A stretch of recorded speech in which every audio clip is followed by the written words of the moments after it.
apabila tidak diimbangi dengan kemampuan membaca, memahami, dan menulis secara mandiri. Yang ketiga itu informasi yang dihasilkan oleh AI tidak sesuai selalu akurat sehingga perlu diverifikasi menggunakan sumber yang tercepat, terpercaya. Selanjutnya itu masih rendahnya pemahaman peserta didik mengenai etika penggunaan AI seperti menulis dengan bahasa sendiri dan menghindari plagiarisme. Selanjutnya diperlukan pembelajaran yang membimbing peserta didik agar mampu memanfaatkan AI secara bijak, bertanggung jawab serta tetap mengembangkan kemampuan literasi dan berpikir kritis. Selanjutnya ada analisis penyebab.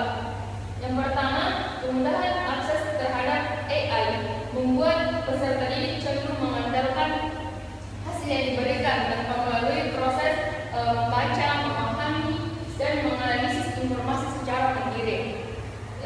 Yang kedua, masih terbatasnya pemahaman peserta didik mengenai cara menggunakan AI secara bijak dan bertanggung jawab. Yang ketiga, itu kurangnya pemahaman tentang etika akademik juga menjadi penyebab munculnya risiko plagiarisme. Peserta didik dapat mengenali hasil AI secara langsung tanpa mengelola informasi dengan bahas sendiri atau memverifikasi kebenarannya melalui sumber yang terpercaya. Dan yang keempat itu pendampingan dari guru itu dan orang tua dalam bentuk AI belum selalu optimal. Selanjutnya itu kajian teori. Yang pertama itu artificial intelligence atau AI, yaitu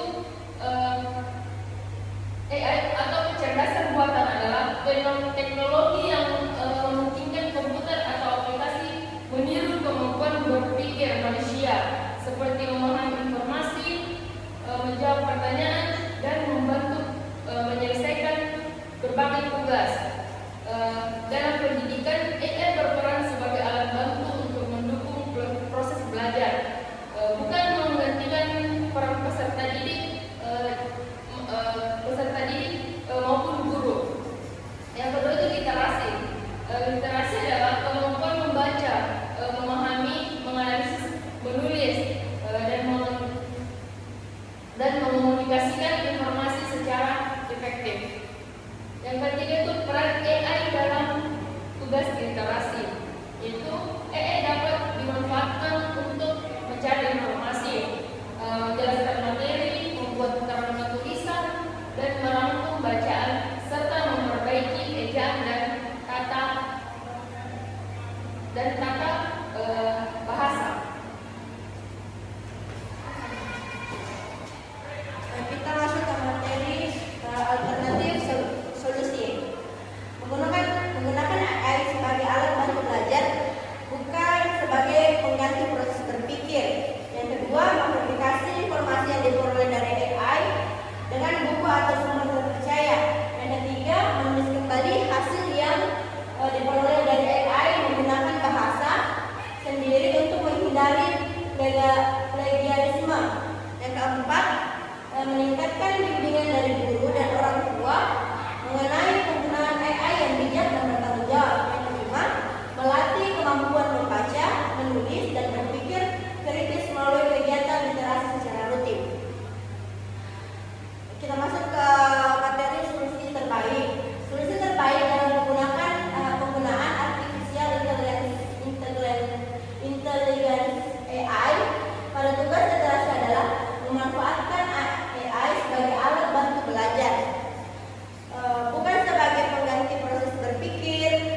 Dari AI menggunakan sumber yang terpercaya, kemudian mengolah dan menuliskannya kembali dengan bahasa sendiri. Selain itu, guru dan orang tua perlu memberikan pendamping serta edukasi tentang etika penggunaan AI agar peserta didik tetap mengembangkan kemampuan membaca, menulis, dan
membantu peserta didik mencari informasi, memahami materi, dan menyusun tulisan. Namun, AI tidak dapat menggantikan kemampuan berpikir, membaca, dan menulis. Oleh karena itu, AI harus dimanfaatkan secara bijak sebagai alat bantu belajar, disertai dengan verifikasi informasi, penggunaan bahasa sendiri, serta pembimbingan dari guru dan orang tua. Dengan demikian, AI dapat mendukung pengembangan kemampuan literasi sekaligus membantu peserta didik yang kreatif, kritis, mandiri, dan bertanggung jawab. Itu saja